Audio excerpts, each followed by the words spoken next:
When members of Congress return to Washington next month, they're just literally going to have a few short weeks before the federal government's funding expires on September 30th. Well, this week, the House Freedom Caucus announced that it opposes any stopgap funding. That would be a continuing resolution. They don't want any kind of extension whatsoever unless Congress addresses some key issues such as the border security, the weaponization of the Department of Justice, and the woke Pentagon policies that are undermining the core mission of our military. So September is shaping up to be quite a showdown. Joining me now to discuss this and more is Congressman Matt Rosendale. He serves on the House Committee on Veterans Affairs as well as the Committee on Natural Resources, and he is a member of the House Freedom Caucus and a great friend. Congressman Rosendale, good to see you again. Welcome back to the program. Thank you so much for having me on, Jody. It's always good to be with you. Well, likewise. Okay, House Freedom Caucus, you're a member. I was a member. Love the House Freedom Caucus. They released a statement really saying what it would take for them to back a continuing resolution, an extension to fund the government for a period of time. But you have taken a different position, a step further, in saying that you will oppose any kind of CR. Tell us why.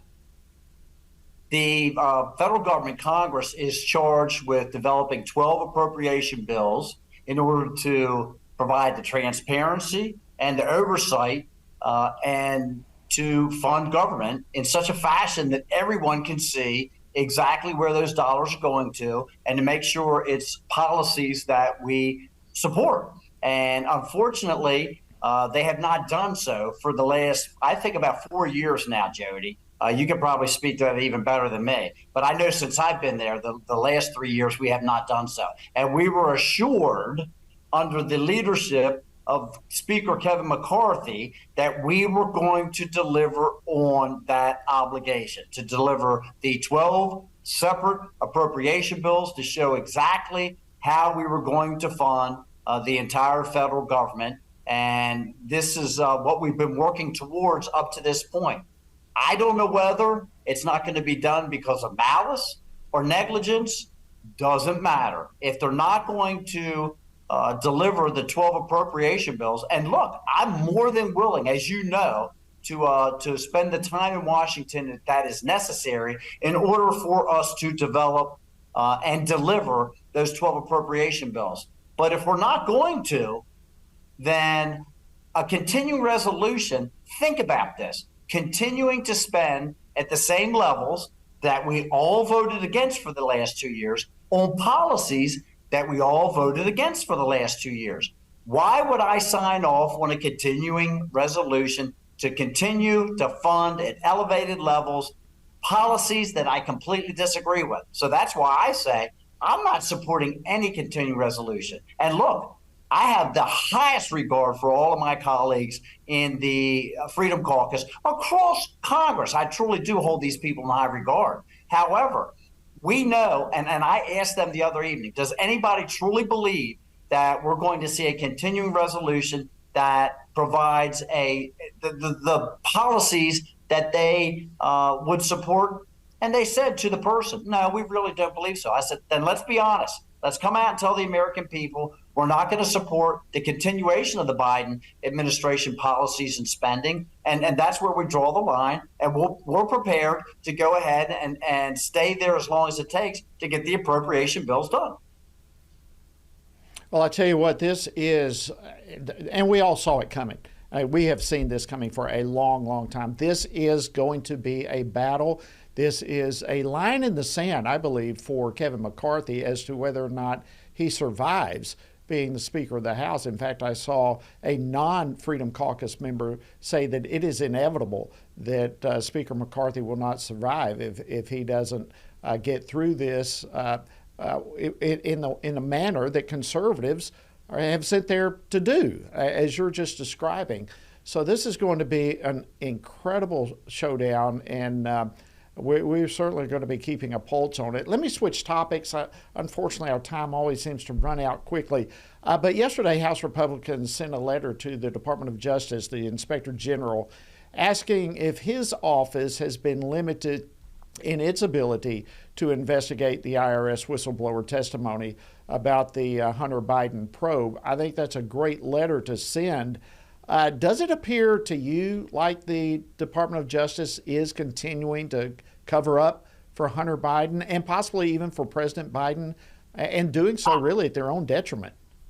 I think that they are. I think that they are. The American people look at what's playing out in front of them, and you don't have to be an FBI agent to see that millions of dollars have come through China into the Biden crime family. Millions of dollars have come from Russia, Kazakhstan, Ukraine into the Biden crime family. If anyone else had a small fraction of that amount of evidence that had been brought up against them, they would be charged, they would be prosecuted, and there's no doubt in my mind that they would be serving time right now. And this is the kinds of things that, why in the world are we going to vote on a continuing resolution to fund the very agency that is not doing their job to charge and prosecute criminals?